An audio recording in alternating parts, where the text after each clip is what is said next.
నమస్తే సీమా న్యూస్ కు స్వాగతం. వార్తల్లోని వివరాల్లోకి వెళ్తే కర్నూలు జిల్లా మంత్రాలయం నియోజకవర్గంలో నల్లమందు గుండు పేలి ఒకరికి తీవ్ర గాయాలయ్యాయి. హుటాహుటిన బాధితుల్ని స్థానికులు ఆదోని ఆసుపత్రికి తరలించి చికిత్స అందిస్తున్నారు. సమాచారం అందుకున్న పోలీసులు దర్యాప్తు చేపట్టినట్లు తెలియజేశారు.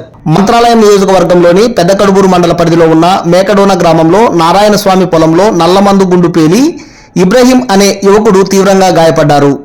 పొలంలో ఇంటి ప్లాట్లు వేయాలని అందులో ఉన్న రాతి గుండ్లను పగలగొట్టేందుకు బుధవారం నల్లమందు గుండును ప్రయోగించారు. అయితే అది పేలకుండా ఫెయిల్ అయిందని తెలిపారు.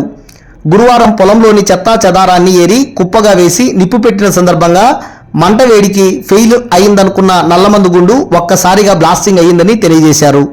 దీంతో మంట దగ్గరలో ఉన్న ఇబ్రహీంకు బలమైన రక్తగాయాలయ్యాయి. చుట్టుపక్కల ఉన్నవారు వెంటనే అప్రమత్తమై ఇబ్రహీంను చికిత్స నిమిత్తం ఆదోనిలోని మధు ఆసుపత్రిలో చేర్పించారు. సమాచారం తెలుసుకున్న కోసిగి సిఐ మంజునాథ్, ఎస్ఐ నిరంజన్ రెడ్డి సంఘటనా స్థలాన్ని చేరుకుని పరిస్థితిని సమీక్షించి ఈ సంఘటనపై కేసు నమోదు చేసి దర్యాప్తు చేస్తున్నట్లు ఎస్ఐ నిరంజన్ రెడ్డి తెలిపారు.